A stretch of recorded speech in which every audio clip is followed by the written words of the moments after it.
दोस्तों, इतिहास गवाह है कि जब भी भारत कमजोर दिखाए, उसके पड़ोसी देश चील कौए की तरह भारत के हिस्सों पर नजर रखने लगे हैं।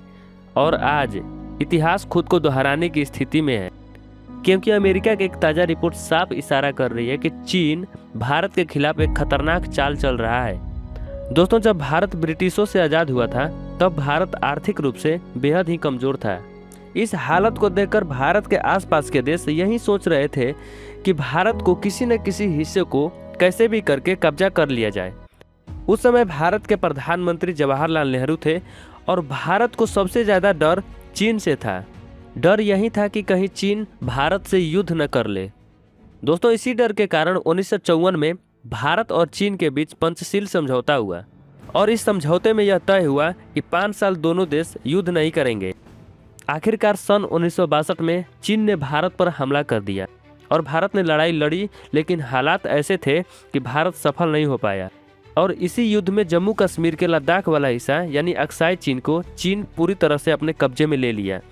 लेकिन दोस्तों, बता दें कि चाइना का सोच आज भी वही है और यह बात सिर्फ भारत नहीं कह रहा है, बल्कि अमेरिका की ताज़ा रिपोर्ट यह चेतावनी दे रही है। यह रिपोर्ट साफ बताती है कि चीन आज भी भारत के खिलाफ साजिश रच रहा है। इतनी खतरनाक साजिश कि अगर भारत ध्यान नहीं दिया तो उसके और राज्य भी अलग हो सकते हैं।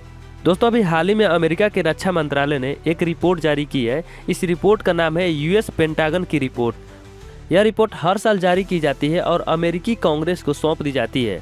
इस रिपोर्ट में चीन की सैन्य रणनीति और उसकी ताकत और उसकी इरादों का खुलासा किया जाता है और इस रिपोर्ट में भारत के लिए कई अहम बातें लिखी हुई है। इस रिपोर्ट की सबसे बड़ी चौंकाने वाली बात यह है कि चीन अरुणाचल प्रदेश को उसी नज़र से देखता है जैसे कि ताइवान को देखता है।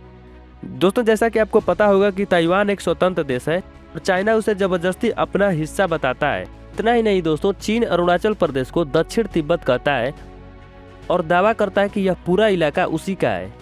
और इसी रिपोर्ट से यह चीन की सबसे बड़ी साजिश खुल कर आती है। साजिश यह है कि चाइना ने एलएसी के पास, खासकर अरुणाचल प्रदेश के आसपास अपनी सैन्य तैनाती को काफ़ी बढ़ा दिया है। वहां भारी संख्या में मिसाइलें भी तैनात किया है, जिसकी रेंज लगभग 1000 किलोमीटर है। दोस्तों, चीन एलएसी के पास से ही नहीं बल्कि दूसरे तरीकों से भी भारत को घेरना चाहता है। न्यूज एजेंसियों के मुताबिक चीन बांग्लादेश में चिकन नेक के पास एक एयरबेस बना दिया है। दोस्तों, अगर ऐसा होता है तो भारत का पूरा नॉर्थ ईस्ट खतरे में पड़ सकता है, यानी अरुणाचल प्रदेश समेत भारत के कई राज्य कटने की स्थिति में आ सकते हैं। दोस्तों, इस रिपोर्ट से एक बात बिल्कुल साफ हो जाती है कि चीन पूरी तरह से कमर कस चुका है और उसकी नज़र पूरी तरह से अरुणाचल प्रदेश पर टिकी हुई है। अब जरूरत है भारत को इसकी साजिशों को हल्के में नहीं लेने की, क्योंकि इतिहास गवाह है कि जब जब भारत ने देर की है, नुकसान भारत को ही हुआ है।